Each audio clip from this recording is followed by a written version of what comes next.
नमस्कार। प्रादेशिक मौसम केंद्र नई दिल्ली द्वारा दिल्ली एनसीआर के किसानों के लिए मौसम आधारित कृषि सलाह इस प्रकार है। दिल्ली में 14 अक्टूबर को आसमान मुख्यतः साफ रहेगा।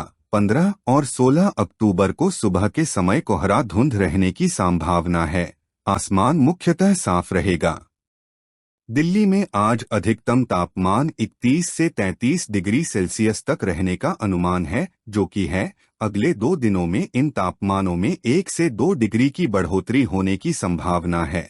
आज दिल्ली में न्यूनतम तापमान 19 डिग्री सेल्सियस दर्ज हुआ, जो कि सामान्य रहा है। अगले 2 दिनों में इन तापमानों में कोई विशेष परिवर्तन होने की संभावना नहीं है।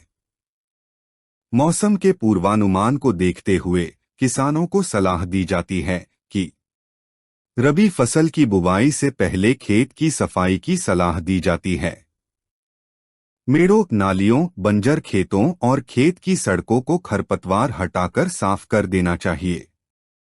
तापमान को ध्यान में रखते हुए सरसों की बुवाई इसी सप्ताह करनी चाहिए। बुवाई से पहले गंधक के लिए मिट्टी की जांच करवानी चाहिए और कमी वाले क्षेत्रों में अंतिम जुताई के समय 20 किलोग्राम गंधक प्रति हेक्टेयर डालना चाहिए। बुवाई से पहले किसानों को सलाह दी जाती है कि वे बेहतर बीज अंकुरण के लिए मिट्टी में पर्याप्त नमी सुनिश्चित करें। अनुशंसित किस्में पूसा विजय, पूसा सरसों 29, पूसा सरसों 30, पूसा 31। बीज दर 1.52 किलोग्राम प्रति एकड़। उचित अंकुरण के लिए मिट्टी में नमी का स्तर उपयुक्त होना चाहिए, अन्यथा बुवाई पूर्व सिंचाई करें। मटर बोने के लिए यह उपयुक्त समय है। बोने से पहले किसानों को सलाह दी जाती है कि वे अच्छे बीज अंकुरण के लिए मिट्टी में उचित नमी सुनिश्चित करें। अनुशंसित किस्में पुसा प्रगति। गाजर की बुवाई उठाए हुए बिस्तर में की जा सकती है। बुवाई से पहले किसानों को बेहतर बीज अंकुरण के लिए मृदा की आदर्श नमी सुनिश्चित करने की सलाह दी जाती है। अनुशंसित किस्में पियूसा रुधिरा।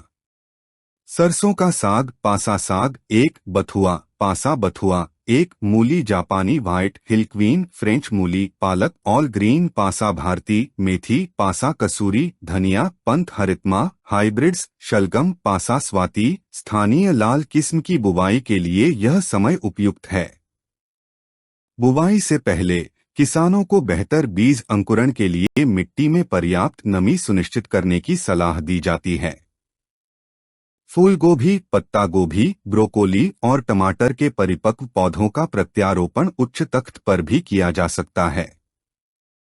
अनुशंसित अंतर बनाए रखना चाहिए। देर से पकने वाली फसल के लिए नर्सरी तैयार करना शुरू कर देना चाहिए, जो दिसंबर या जनवरी में पकती है। वर्तमान मौसम की स्थिति में मिर्च और टमाटर में वायरल संक्रमित फसल की छंटाई की जानी चाहिए। संक्रमित पौधों को उखाड़कर मिट्टी में दबा देना चाहिए।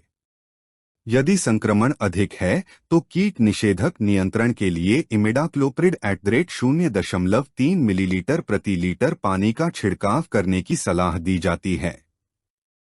वर्तमान मौसम की स्थिति में धान में ब्लास्ट रोग का संक्रमण अत्यधिक अनुकूल है। 2 से 3 दिन के अंतराल पर निगरानी की सलाह दी जाती है। गेंदा को जितनी जल्दी हो सके उठे हुए बिस्तर में रोपण करना चाहिए।